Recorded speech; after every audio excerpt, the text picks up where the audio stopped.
Vocês lembram disso aqui? 10 anos depois, estamos aqui de volta para comemorar uma década de Sobreviver 1 realidade.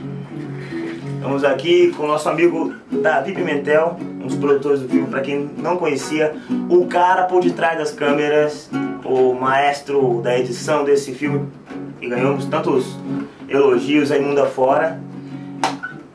Estou aqui hoje, atravessei o charco do continente aí do Oceano Atlântico, da Espanha para cá. Estamos aqui em Santa Catarina, agora na nova residência do Davi. Queria que vocês conhecessem um pouco mais dele, né? Então, passo a bola aqui pro meu amigo Davi Pimentel. É isso aí, estamos recebendo aí a ilustre presença do nosso amigo Elmo Ramos, aqui na nossa casa. E 10 anos depois do lançamento do filme, né, o filme foi lançado dia 1º de abril. Aniversário da Neymar. 1º de abril de 2006. Então, comemorando essa data importante para o projeto e junto com 20 anos da revista, né? Acabou que coincidiu. E tivemos essa ideia de revisitar, né?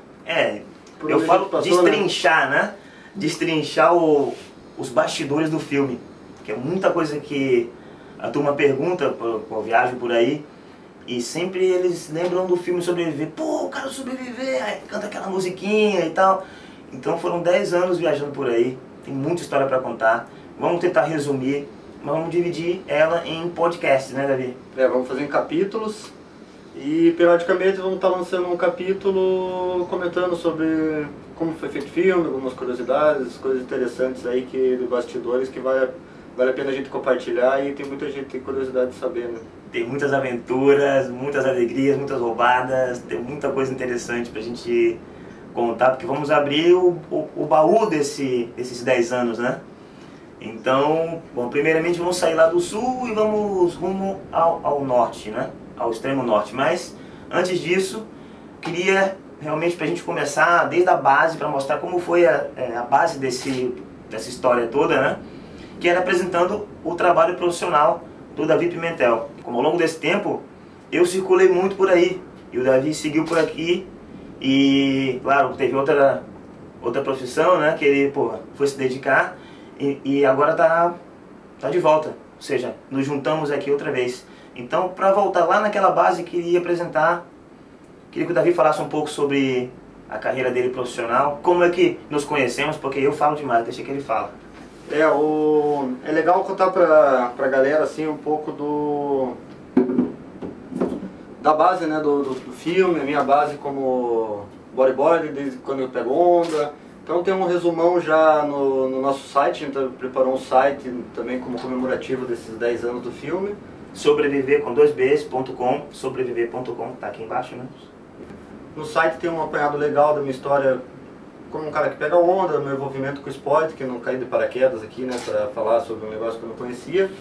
E bem interessante, um pouco contando também para a galera que nasceu a partir dos anos 2000, como que era acesso à informação, né, como que a gente chegava ao esporte, às manobras, aos ídolos e como que isso funcionava antes da internet, né, dessa facilidade toda de muita coisa que às vezes não tem muito conteúdo, né? Então a gente tinha mais valor nisso quando chegava na nossa mão, o conteúdo já era mais bem feito. Você como um cara de revista sabe que isso funciona bem e é um valor totalmente diferente dessa informação que circula e se recicla muito rápido no digital, né? Verdade.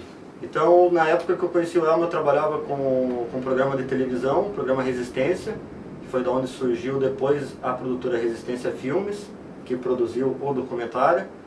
E num desses convites de cobertura de eventos, campeonatos, que a gente fazia bastante, a gente recebeu o convite do Stefano Trisca, que era então o presidente da Federação Paranaense de Bodyboard, né, o FANO. Fizemos uma cobertura de Rio das Ostras. Lá eu conheci a maioria dos atletas aqui do sul do país, que a gente saiu num ônibus, galera do Rio Grande do Sul, Paraná e Santa Catarina, para competir essa etapa no Rio de Janeiro, né. Foi lá que eu conheci o Sanderson, que é um dos idealizadores assim, do conceito do projeto, que a gente foi conversando sobre uma viagem que ele fez para Pernambuco, né? A Maracaípe. Isso, a etapa brasileira, a mítica etapa do brasileiro de Maracaípe, saudosa. E nisso ele contou sobre, assim, com o olho brilhando, né? Como que ele foi viajando cada estado, ficando na casa dos atletas, conhecendo os costumes, a cultura, o sotaque, comida. Então aí, pô, abriu, né? Abriu as ideias, falou, pô, a gente tinha que registrar isso, compartilhar com a galera como que é a vida dos bodyboarders, né? Como que eles vivem, o dia a dia, né?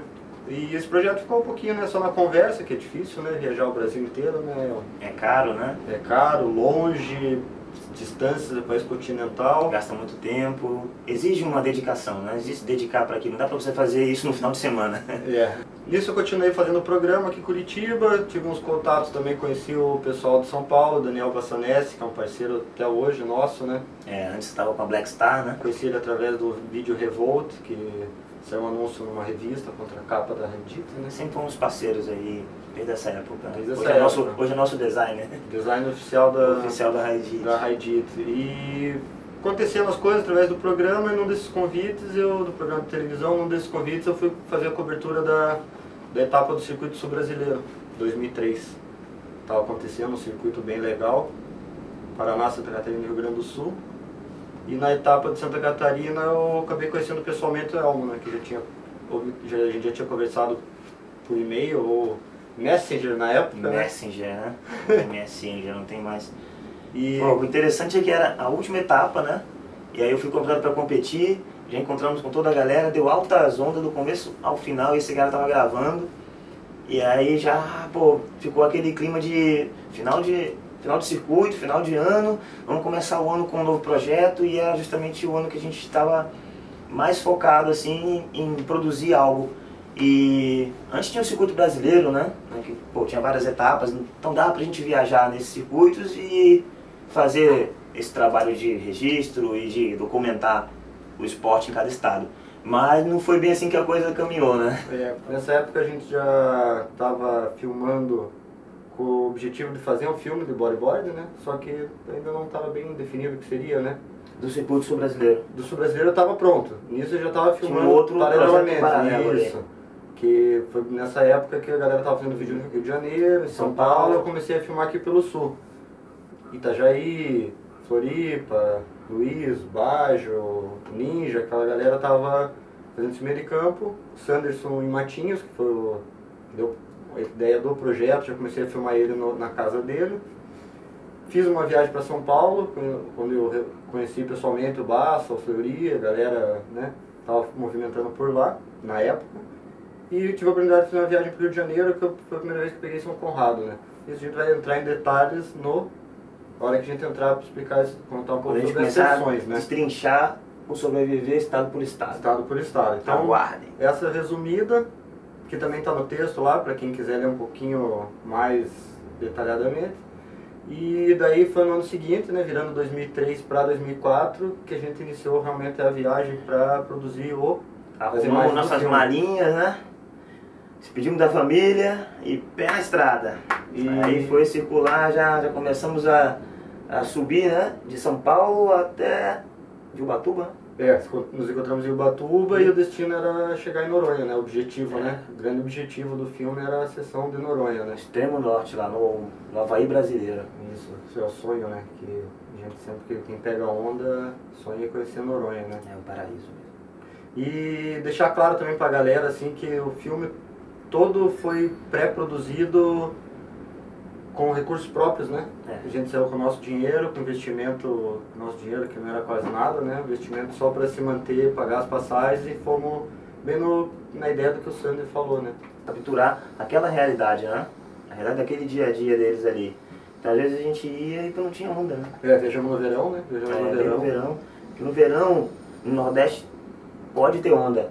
Quase sempre na Bahia tem onda no verão, tipo, pegamos boas ondas por lá, né? Itacaré, Salvador, mas normalmente mais pra cima não tem onda. Aí Noronha também que bomba no verão. Enfim, não é uma época super constante, mas é uma época real. É a época que o pessoal tá de férias, então estão todos treinando por ali. E lá vamos nós. Vamos nós, vamos pegar a realidade, porque nem sempre também, até pra quem mora na praia, né? Nem sempre tem onda boa, nem sempre o vento tá certo, nem sempre a maré é a melhor. Então a gente vai se adaptando com o que tem e mostrando a realidade. Às vezes não tem onda, tem uma escolinha de bodyboard, tem pessoal que tem contato grande com mídia. Então o que a gente encontrou, a gente procurou registrar para ser bem o conceito, a base do projeto, né? A realidade do esporte em cada região. Exatamente.